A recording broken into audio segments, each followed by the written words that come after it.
Hi, everybody. Happy Saturday. Hope you're having a great weekend.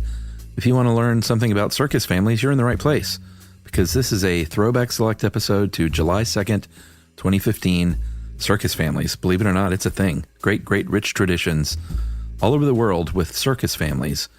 Fathers and mothers teaching sons and daughters, aunts and uncles, teaching nieces and nephews how to swing on trapezes and climb ropes and do flips and ride motorcycles. Here we go, how circus families work.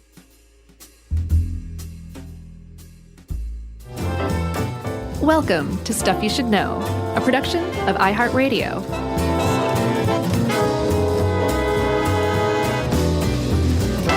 Hey, and welcome to the podcast. I'm Josh Clark. There's Charles W. Chuck Bryant and Jerry, which makes this the Flying SYSKs. Flying Stuffians. Stuffinos. Ooh, Stuffinis. The Flying Stuffinis. Nice. Man, boy. See, look at that. Took us, 7 seconds? Maybe even less. To come up with the best name in the history of podcasting circus teams? Yeah. We'll go back and look at the timestamp after this publishes, and we'll know for sure. But Yeah. I say less than 7 seconds. The Flying Stuffinis. Yeah, good job, man. All right, I guess we can retire. We've hit it big. Yeah, we have. You can make some money being a circus family, I learned. Yeah, I have no idea about costs, so you will delight me, because I think everyone, well, not everyone, I think some people, when they go to the circus, they're like, what's that guy make for throwing knives? Oh, I have no idea what they make. It's just the impression I got from this research. Gotcha. Yeah, I thought you had some hard numbers. No, you're the stat man, remember? I know, but people There's a cartoon of you. It's rude to talk about money, so people don't share these things these days. That's why I'm not saying anything. I'm just telling you the impression I had. They're always strutting around with goblets full of really expensive wine. Yeah. Circus families, so, you know. Yeah, they got, every time I think we're all circused out, there comes another topic. Well, we have yet to do how circuses themselves work. We will do that one day. So we've done all of its components. Every last one after this. Well, it does have interesting history, so we will save that then. Yeah, we will. I do want to do how circuses work. And we should also say, I don't want anybody to have the impression that by talking about circus families, we are endorsing circuses in general. I have serious issues with some of them. With them, for the most part. Oh, like because of their treatment of animals? Mm-hmm. Yeah. But a lot of them don't use animals at all anymore. Well, not a lot of them. Some of them don't. I have no problem with those circuses. Yeah. Like I remember the Big Apple Circus, they have a dog thing. Well, dogs. I mean, what are they going to do anyway? A horse thing, and I think that was it. And horses love to show off, so I'm okay with the Big Apple. Yeah, you wouldn't show, but no, they wouldn't show like an elephant. Right. Right. Which is funny because apparently an elephant is equal to a family circus performer. Oh, yeah, I saw that. Or I should say circus family performer. Family circus is totally different. Yeah, this is a little frustrating to research because I kept getting lots of circular cartoons that weren't funny. Yeah. You don't think they're funny? Family well, circus okay, is terrible. They're not funny. I think they're charming and heartwarming. Frequently. Yeah, sure. Jeffy wrote on the wall. Right. It's not funny, but it's cute. Their little hair and the noses and they're cute. That I have a brief segue here initially. Okay. That reminded me, I was just at Max FunCon, the weekend retreat of Jesse Thorne and his podcasting empire. Everybody loved you. That picture of you and Hodgman and Justin McElroy's kid. Yeah, little baby Charlie. Yeah, very cute. Yeah, I think people love babies. Hodgman, who doesn't even particularly like kids, was like, give me that baby. Yeah. Yeah. Hodgman likes kids, or at least he likes his own kids. Well, sure. So I was just there, and first of all, let me recommend the Super Ego podcast. Mm-hmm. Very funny improv podcast featuring Matt Gorley and Paul F. Tompkins and Mark McConville and Jeremy Carter. You could have stopped at Paul F. Tompkins. Yeah, right? Yeah. But one-man improv is it's not the best. He can do it. I bet he could. Yeah, he does. I've seen it. So anyway, long story short, we were playing this game one night where we were naming comic strips, and the comic strip Mark Trail came up.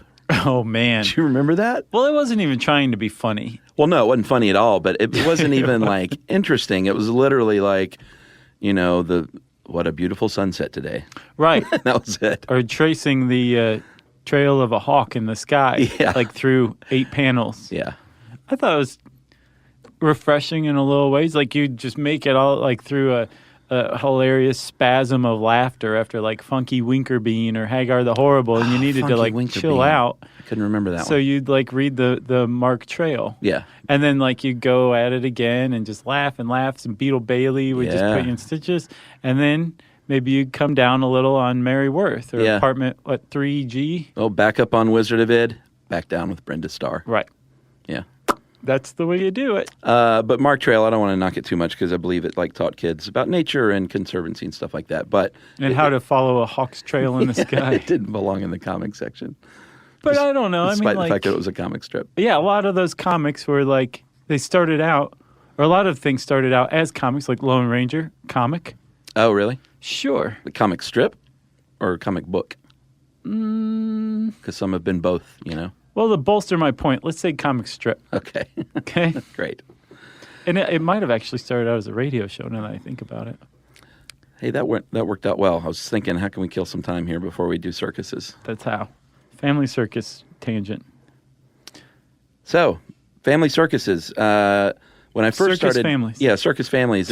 When I first started researching, I was like, what a weird thing to be in a circus family. And then I thought it might be weird to be in one, but not weird that there are circus families because it makes total sense. Sure. That it's the family business. Well, that's how circuses largely started out. Yeah, very familial. It was, like some patriarch of a family would find out that, hey, I'm kind of good at juggling. Why don't I try doing it while I stand on the back of a moving horse? Sure. And they go, holy cow, I'm actually doing this. Yeah. And they'd say, well, let me see what happens when I toss my sons in the air instead of juggling, batons. Juggle my sons. Yeah. If I set their hair on fire using some sort of safe, flammable material that will burn but not burn the sun, say. Yeah, like have a flame retardant cap. Sure. That's, Then all of a sudden, you've got a circus family. And, like, these people would start out by, the whole family would get involved. And this was a time when there were much larger families than there are today. And they would form their own mini circus and travel around. And as circuses became more and more established and entrenched and divided among some very big names, they started basically freelancing for these things. Like they go on a tour or a couple of tours or be, with a large circus for a couple of years. And then they go off and get on another tour or something like that. Yeah. But they would form these family acts, and that's how circuses originally got started. Yeah, and apparently it just, the more you look at it, the more it makes sense. They're on the road a lot. And if you want to spend time with your family, get your family in the family business, because then mom and dad aren't on the road doing their equestrian act. They are bringing the kids along and teaching them, and all of a sudden they're the riding Stefanos. Right. And they're spending time together. And it's, I read a few interviews with people in circus families, and apparently if you were not from a circus family, this quote from Big Apple Circus guest director Steve Smith said, "For those of us who didn't grow up in the circus, there's always a feeling as if we're on the outside looking in on what they call, quote, being circus." Yeah, like if you're born into a circus family and you're in the circus, you have automatic prestige. Yeah. You're part of a dynasty, and that's being circus. Yeah, it's like real police if you're a fan of The Wire. Sure. There's cops and there's real police. Yeah, but like if you were born into being police. Which a lot of cops are. Yeah, sure. Also another family tradition job. Yes. I don't know if little podcasters are going to come along. We're not at that point yet where like there's been a generation removed. Not yet. Not yet. But close. Maybe little Charlie McElroy will be a podcaster. Ooh, maybe. And then they say marrying inside the circus also makes a lot of sense, because where are you going to meet people, but probably fellow performers. Other circus families. So these... And not towners. If you're not like, if like you and I are towners. So, yeah, a.k.a. slack-jawed yokels. Yeah. Sure. Sure. Hey, look at that. Light that thing on fire and jump through it. Yeah. There's a pretty neat article on PBS called Being Circus, Life in the Family Business, about being born into a circus family. It seems like a pretty cool life. I mean, they go to school on the road, and I think it's like one big family, because they say, if you're in a trapeze act, you can't be mad at your dad who is catching you in the trapeze act tonight. So I think you got to like... Else he'll drop you. Yeah, well, you can't go into performance a dangerous performance like the Globe of Death, harboring any animosity toward your siblings. Right. So you got to work this stuff out. They're tight-knit people. Right. And it seems like the custom is that once you are done performing as a member of a circus family, there's a non-performing job for you ready and waiting in the circus elsewhere, like in administration or something like that. I thought you were going to say break a deal, face the wheel. Long-standing tradition in the circus. I know. Welcome to Bartertown. Face the wheel. I watched that not too long ago. I told you, I think I watched the whole Mad Max trilogy. Oh, yeah? Yeah. The quadrilogy now? Well, yeah, I think it's still trilogy plus one. Like Durham is our plus one on the Northeast tour. Yep. The lousy people of Durham. Get it together, Durham. All right, so you want to talk about some of these famous families? You marry into it, you're born into it, and then before you know it, and it seems like they always have a lot of kids too. Yeah. Like 7 children, because you need 7 to complete a pyramid. Exactly. Is that why? Probably. If you think you need help, tending to the farm, imagine having like a circus act. Yeah, that's a good point. And some circus families also kind of expand, especially once they form a troupe. They'll expand the family act to include non-family members. Sure. Where they're members of the troupe. They're not members of the family, but for any outsider, they're like, oh, there's like 3 dads here. Yeah, but they take the traditional blood oath, I think. Sure. Just so they fit They in. cut themselves with an elephant tusk. That's Still attached to the elephant. Yeah, that's right. And then they do a trapeze act. That's got to hurt. Yeah. So let's talk about the Clarks, one of the earliest British circus families. Any relation to you? Probably. Yeah. I mean, can't you tell? Sure. You've seen me on the high wire. I have. You're quite skilled. Yes, the Clarks go all the way back to the very first circuses because a man named Philip Astley is credited as being the inventor of the modern circus in the late 1700s. Right, and he heard about John Clark, who was a horseman. And a lot of these people were horse people. Yeah, it's a good way to start in the circus. Sure. Just be good on a horse. Exactly. John Clark was good on a horse. He caught the attention of Philip Astley. And in the early 19th century, they started a circus act. Yeah, it was an aerial act at first. Right. And it seems like anytime you're good, then the Ringling Brothers will come a-calling at some point. Yeah, for sure. To snap you up. Yeah. Because they are the greatest show on earth. That's right. The one of the ways also to cement your family act as a dynasty, in addition to having multiple generations that stay in the circus, is to create some new thrilling move that no one else has done before. Oh, yeah. Like the Clarks are credited with coming up with the triple back somersault in 1909, right? Oh, yeah. And the Clark family dynasty actually broke up because of World War II. World War II, interestingly, had a really direct impact on a lot of circus families. Yeah. And the Clarks were among them. So the men went off to war. I'm sure some of them died. The ones that returned were like, I've seen too much to go back into the circus. And it was up to Ernestine Clark, who was a great-granddaughter of John Clark, I believe. Right. To carry on the family business, basically, single-handedly. And daughter of Ernest, her name was actually Elizabeth Laura, but she looked so much like Ernest, people called her Little Ernie. No. And That's so cute. she eventually went by Ernestine. I guess she was like, I might as well just make this a little more feminine. It's like a family circus trip. And she did soldier on, after World War II, like you said.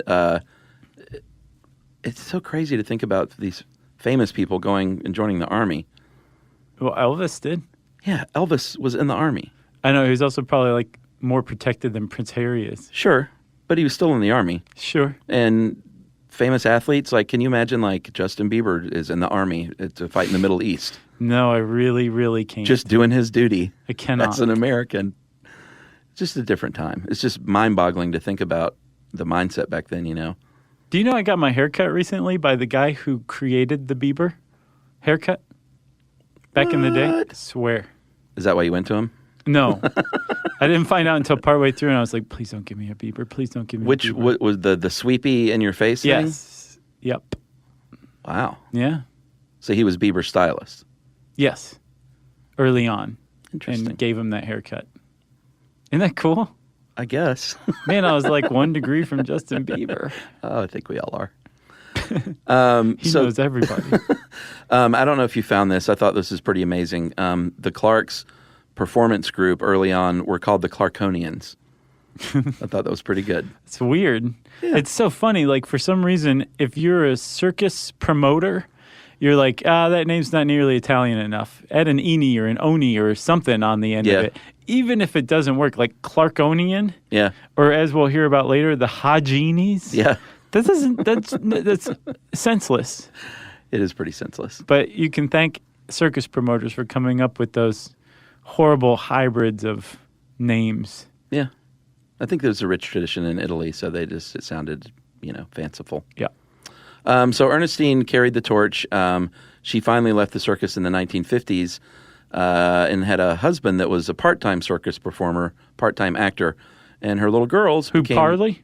Yeah. You know who he was? Parley Bear? He was the mayor in Andy Griffith. Oh, no way. And if you look up his credits, he was in everything. He made appearances in everything. Like, you would recognize him immediately. Interesting. He's been in everything, from Three's Company to the Golden Girls. He was just in everything. Oh, wow. That's pretty awesome. Bewitched. Yeah. Did I say Three's Company? Yeah, you did. I'll say it again. So she married the famous actor, and then her daughters became trapeze artists, carrying on the family tradition. Mm-hmm. And Ernestine eventually became the first daughter to follow her father into the International Circus Hall of Fame. Nice. And I have a little clip here. Do you ever read the old New York Times articles? Sometimes. The PDF'd ones? Oh, it's the best. The ones with 18 different headlines? Yeah. Yeah, where you just basically read the headline. And this has several headlines, actually. Yeah. So this was about Clark, Ernest Clark in New York City in Madison Square Garden. And the first headline is, Trapeze Man Noted for Twist and Air. Ernest Clark of Ringling Circus turns at right angles in Leap for Life. Line. Broken rib brings pain. Line. And then writhing action during triple somersault starts sweat of agony. All right. And then in the article it says, Clark's feat is apparently in defiance of all the laws of mechanics, for he turns his body in the air in a pirouette at right angles to its line of flight with no other leverage than that he can exert by a thrust of his shoulders. That's some journalism. It is. And then later when they're describing him, it says, Clark is a small, almost slight man, but with a large, wonderfully developed chest. With a great heart beating inside. Old New York Times articles are just the best. I would say all old newspapers, period. But New York Times, they knew what they were doing. Yeah, you can access that stuff today pretty easily. Mm-hmm.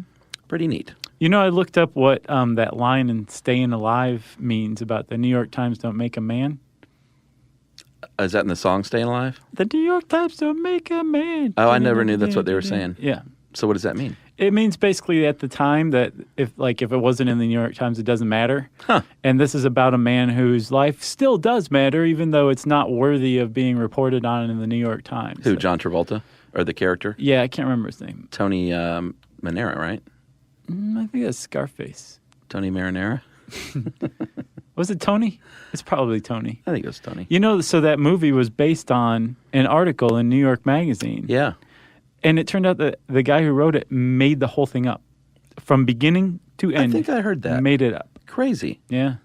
But it's still worth reading. Yeah, who cares? And especially if you know that he made it up, you're like, how did anybody buy this? This kind of like on-the-spot reporting is just done by a handful of people. Sure. And he found this guy that worked in a hardware store in Brooklyn, and then was there was able to almost omnisciently track the people that came into this guy's orbit. Yeah. Yeah, it's funny that the editors were like, "Wow, you did a really good job here." Not, "You're a fraud." Who cares? Yeah. They should have just, when I hear things like that, I'm like, just say it's fiction from the beginning. Right. It's still interesting. Yeah. It's like when the guy, the author wrote about his drug rehab. James Fry? Yeah, that was a great book. And I remember at the time when it all came out, I was like, man, should have just called it fiction. It's a really good book. But I thought I followed that story and thought the same thing. Like why? Why would you say that every word of this is accurate? Yeah. Doesn't make any sense. We will get back to circus families, believe it or not, right after this message.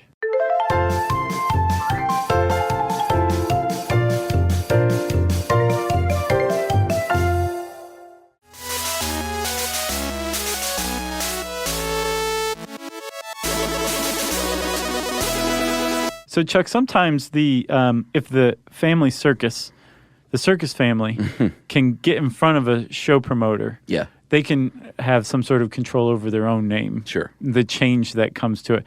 And that is the case with the Hobsons. Robert Hobson, who left England for the U.S. in 1868 and started a circus family act. Yeah, acrobats. A family act. That's right. And apparently he was noted for tossing his sons about like Indian rubber. I don't even know what that means. It means he was basically throwing his sons all over the place, and they're just landing places. Well, no, I get that, but I don't know what Indian rubber is. I think that they were very pliable. Okay, gotcha. So with the name change, they were originally Nelson, but changed their name. No, it was Hobson first. Oh, it was? Oh, yeah. Changed to Nelson. Man, it gets confusing. Right. So he called themselves Professor Nelson and Sons. Right. The sons who he tossed about like Indian rubber. Right. But it's not like Nelson's no better than Hobson. It's just strange. Yeah, he changed it supposedly, allegedly, because he wanted to pay homage to a former stage partner that I guess had died or moved on or whatever. All right. Well, that makes sense. I couldn't find the person's name, whoever the Nelson was, but it was an homage. Well, maybe he wanted some anonymity as well. Yeah, but he was probably on the run from the law. Sure. So the Nelsons became the Great Nelson family because they followed that tradition of like needing more people more quickly than they could reproduce. Right. So they brought in other performers who weren't family members, and they became the Great Nelson family. And then ultimately the Flying Nelsons, which is what they became famous as, the Flying Nelsons.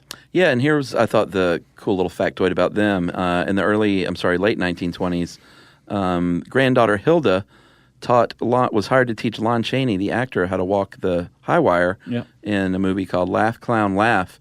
And then all of the Nelsons were in a movie called Circus Rookies in 1928. Yep. So they still continue, I think, not as the Nelsons, but they said their ancestors, some of which still perform. Yeah, they basically retired mostly by 1935. Yeah. But then, some carried on. Sure. What about the Flying Wallendas? These are the ones that everybody knows. Everybody's heard of that. It's sort of, that became part of the lexicon. Yeah, the Flying Wallendas. Yeah. And they, funny enough, the Flying Wallendas actually got their name from a newspaper headline that dubbed them that because 4 of them fell from a high wire. Yeah, in Akron, Ohio. And they said, "Oh, look, they're the Flying Wallendas." Yeah, they said the quote was the Wallendas fell so gracefully that it seemed as if they were flying. But I wonder, like, there were other flying Nelsons. Like, was this the first one? I wonder, the Wallendas. No, because the Flying Nelsons were called that long before the middle of the 20th century. So yeah, that did make sense. I think it was a natural sure word to apply to a circus family that did acrobatics. Right, they were flying, and they definitely did acrobatics. Man, they were they cemented their legacy for the 7-person chair pyramid. Wait for it, on a high wire. No nets, no harnesses. Very dangerous. So dangerous, in fact, that Carl Wallenda, who was the patriarch at the time, died at age 73 from a fall on the high wire. Yeah, they had a lot of tragedy. When they had the pyramid collapse in 1962, 2 people died, and Carl's son Mario was paralyzed. Mm-hmm. Carl goes on to die. They had a sister-in-law who fell to her death in 1963. And then in 1944, they were the group performing when the Hartford Circus fire broke out.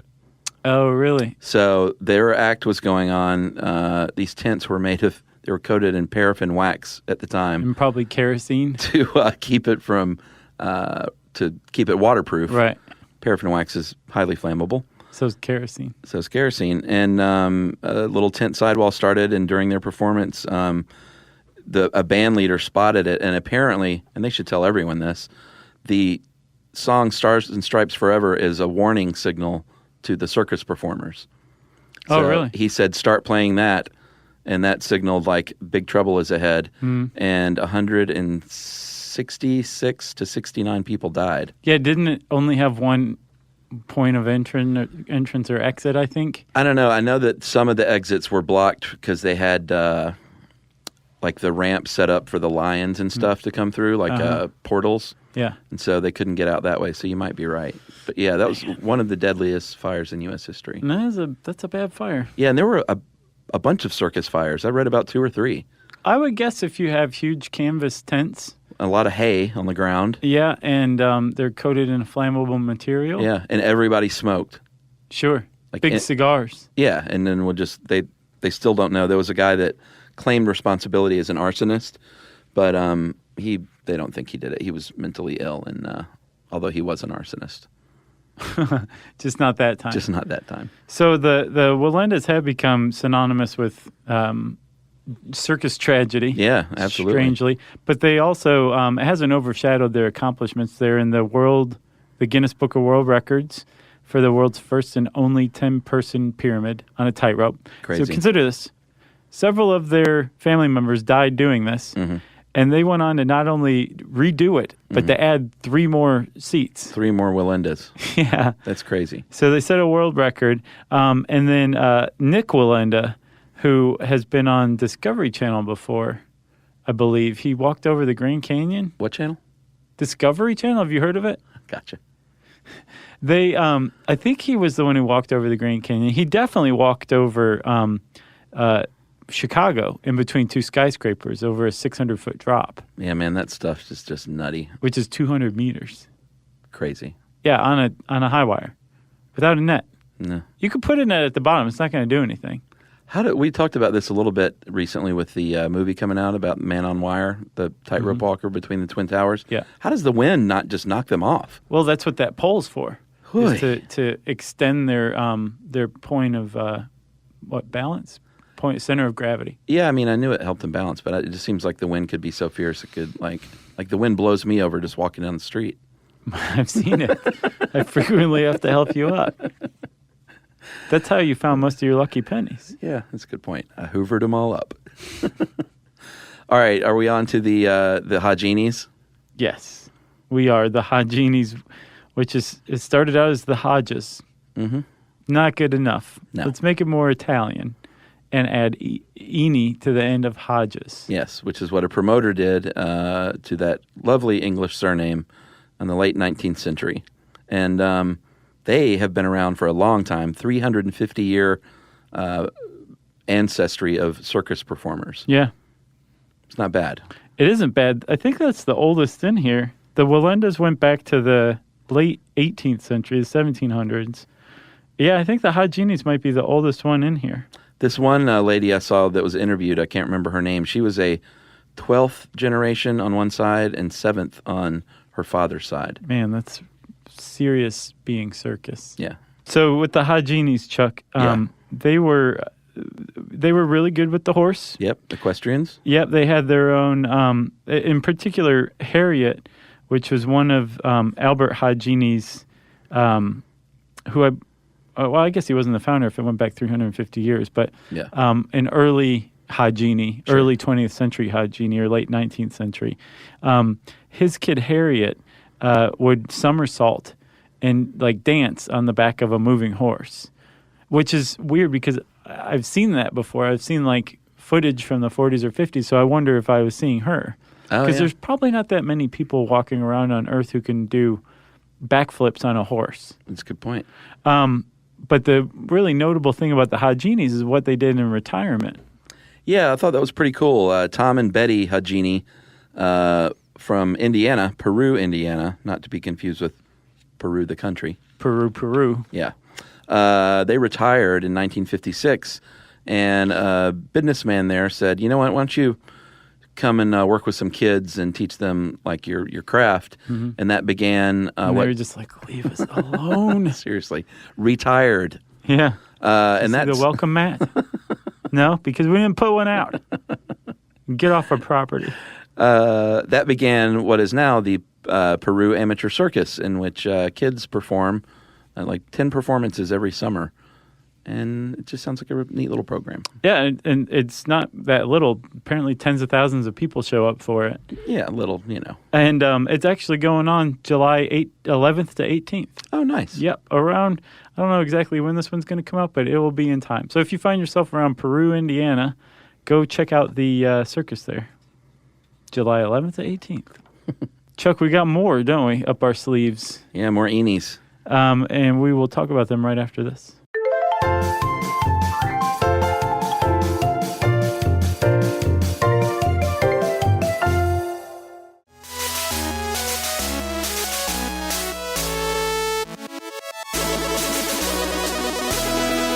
You remember you said, Chuckers, that a lot of these families started out as like a great equestrian families? Sure.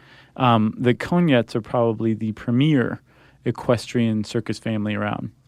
Yes, they began in 1870. A teenager named Leopold Konyot, and they were Hungarian. He did the old, like right out of a storybook. He said, "I'm running away and joining the circus." Yeah, that's another way to found a circus family. Go start your own. To run off to the circus, and start it. Yep. Start having kids. Yeah. And then you won't be circus, but your kids will be circus. Yeah. It's got to start somewhere. Exactly. At some point. And point. it all starts by running off to the circus. That's right. Of course, he might have married into circus. He probably did. You know? Could have.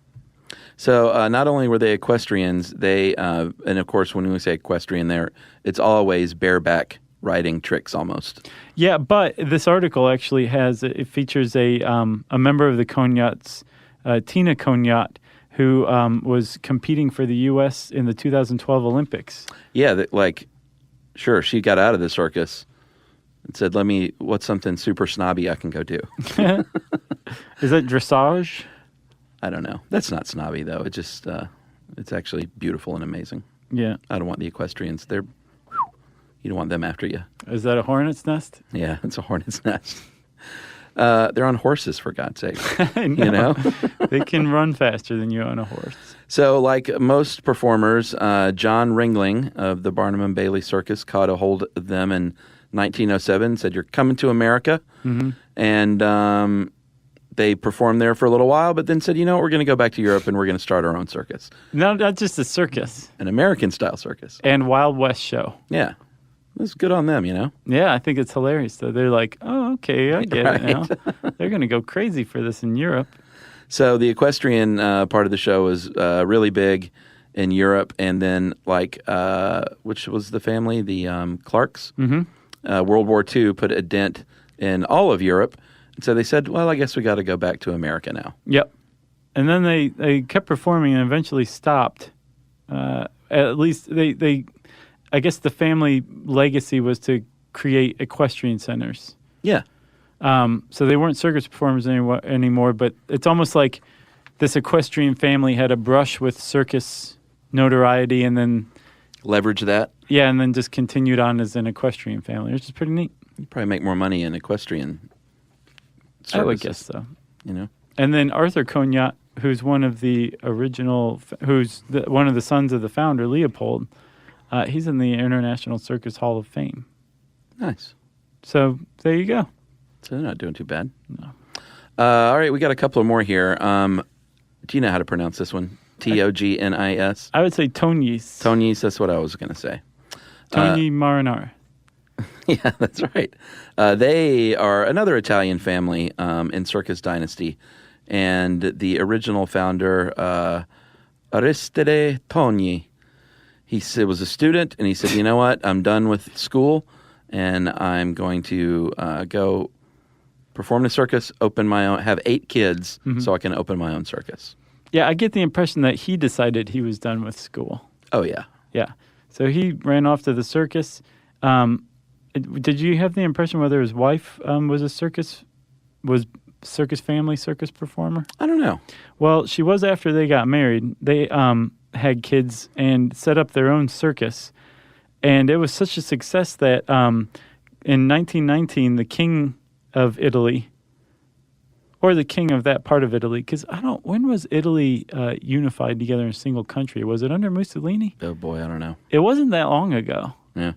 Well, King Victor Emmanuel III created or said that the Circo Togni was the Circo Nazionale. Yeah, and that ran for a while. Again, a circus fire in 1951 hit the Circo Nazionale Togni, and from that point, 3 of the sons split apart and formed 3 different circus factions. Yeah, that fire spread them far and wide. I guess so. But they are noteworthy because not only were they a circus family, they were really smart, inventive engineer types and made a lot of advancements in the circus itself, like the tent. Like the big top tent, the cupola. Yeah.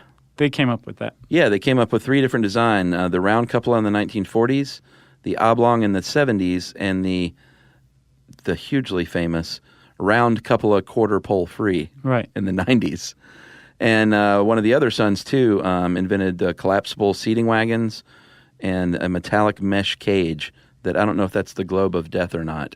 No, that's the Uriases who came up with the Globe of Death. All right, so the metallic mesh cage he invented must have just been like, I don't know, for animals or something? Probably. Yeah. Point is, though, they were inventors and made some money doing that stuff. Yes. Like designing tents and the like. And one of the things that we haven't really kind of hit squarely on is the fact that if you're born into a circus family and you are raised in the circus, from what I've read, you're very rarely pressured into being a part of the family. It's more like this is your reality, so you start doing gymnastics and acrobatics at an early age. And you're surrounded by it. Yeah, and then eventually age 6, 7, 8, 9, 10, you end up like being a part of the family act and then the circus at large. But it raised a question to me like about that 10,000 hour myth. Like, is it just from practicing this stuff at an early age? Or, is this just the result of some, people who are born acrobats coming together and producing offspring that are born acrobats themselves? I don't know. It's a great question. It is a good question. I wonder how many times it's happened that you're in a big circus family, you have like 7 kids, and 6 of them are in the circus, and one of them's like, I want to be a city planner. Yep. Probably not much. No. We got one more? We do, the Uriases, who did come up with that Globe of Death in 1912. That globe, that metal globe. That you ride motorcycles in. Yeah, that was invented in 1912. Yeah, I had no idea it went back. I was sure that this thing was probably invented in like the 1960s or 70s. I was going to say 70s. Yeah. Seems like a 70s thing to invent. Totally. Yeah, but it goes all the way back to 1912. That is nuts. So the actual Globe of Death was a 16-foot diameter metal mesh orb. Yeah, and the idea is if you haven't seen one of these, A, just look up a video real quick. B, crawl out from under that rock you live in. Right. Under. And then C, it's when you put multiple motorcycle riders that just gun it and fly around this thing without hitting each other. Right. Ideally. Yeah. And they would add people who are juggling fire in the center of the globe. Sure. Stand with people riding around it, going up to 60 miles an hour, apparently. And they had the Uriases in particular were the first to feature female motorcycle riders, the first to feature 2 female motorcycle riders, because how are you going to top the first one? But in 2 women. Add 2. And then there's one where the Jody Urias who does a neck spin. You know that thing where like you just have a harness attached to the back of your head and you spin around? Yeah, until you vomit. Right. Yes. They had her doing that with people going around her on their bikes in circles. Yeah, it's really impressive. I mean, the precision is ridiculous when you see.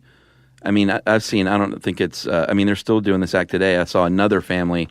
They don't have the market cornered on the Globe of Death, but they invented it. Yeah, they invented it. He just failed the copyright or trademark it, I guess. But I did see another family that was. I think they had like 8 motorcycles in this thing. It was ridiculous. That is cuckoo. And one where they actually brought the globe apart to where there was a gap that they would be jumping or riding over, I guess.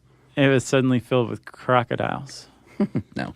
But these people crashed, when was it? Every couple weeks? No, I looked. There was a crash not too long ago. It was in April of this year at the Washington Fairgrounds. And there's actually a YouTube of it. It's not like remarkable. It just at the very end of their thing, they all just sort of run into each other. Really? But there was a fractured leg and some broken ribs. But other than that, everyone was okay and got right back up on the horse. Iron horse. The iron horse. The steel horse. You got anything else? No. So that's Circus Families, part of our never-ending quest to explain absolutely everything there is on planet Earth and beyond. That's right. It's one of them. If you want to know more about Circus Families, you can type those words in the search bar at howstuffworks.com. And I said search bar, which means it's time for listener mail.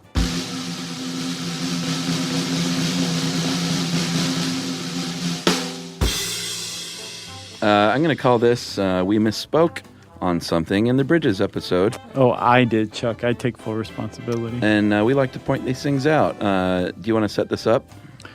Yeah, in the Bridges episode, I talked about the Hyatt Regency Skywalk collapse. Remember, you made that Lionel Richie's joke and all that stuff? Oh, yeah. In 1981? Uh-huh. Well, like 114 people ultimately died from this thing.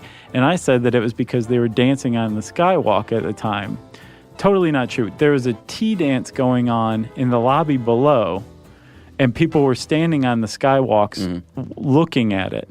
And the skywalk, apparently, in the design, there had been a change in design that nobody did the numbers and crunched the math on, and this thing could barely hold up its dead weight. And then once you had, a few dozen people on it, the fourth-story skywalk collapsed onto the second-story skywalk, and both of them collapsed onto the ground. Gotcha. It's crazy. If you look up the Hyatt Regency skywalk collapse and look at some of the images, just the destruction is amazing. Wow. All right, so I guess you just picked out we heard from a few people. You picked out probably the nicest one, I would imagine. That's what we usually try to do. Hey, guys, wanted to point out your explanation of the Kansas City Hyatt Regency collapse cited the wrong cause. The collapse was due to a change that was made to the initial design. 2 walkways were supposed to be supported by long, continuous threaded steel rods from the ceiling. Design was changed to 2 separate rods. It should be noted that the original design was determined to hold only 60% of the minimum building code load, and the way it was built would only support half of that. Not enough. Not nearly enough. One bridge failure that should be mentioned is the Quebec Bridge, crossing the St. Lawrence River. This bridge collapsed twice when it was being built, and it's cited as a reason behind the idea of registering and licensing engineers to practice, something that is a standard throughout the world now. And that is from Taylor, who is a geotechnical engineer, a branch of civil engineering that deals with soils, rocks, and foundations. Nice. She said, or he, I don't know which, that I make sure the ground can support the structure. Thanks a lot, Taylor. It's a pretty neat job, I guess, and very important. Yeah, and thanks for the email. We appreciate that. And I went back and looked to try to figure out where I got that info, but I swear I did not make up. Don't you hate that? Yeah. I've been called out on stuff that I've read, and I couldn't find the source. Yeah. And it's still wrong, but it's maddening. It's like, I know I didn't just create this out of my own brain. Yeah. So we believe you, Josh. But thanks to everybody who wrote in and said, hey, dudes, that is absolutely wrong. Because we want to make sure we get it right. Yep. So if we got something wrong that you want to point out and correct us on, let us know. You can tweet to us at SYSK Podcast. You can join us on Facebook.com/StuffYouShouldKnow. You can send us an email to StuffPodcast @HowStuffWorks.com. And as always, join us at our home on the web, StuffYouShouldKnow.com. Stuff You Should Know is a production of iHeartRadio. For more podcasts from iHeartRadio, visit the iHeartRadio app, Apple Podcasts, or wherever you listen to your favorite shows.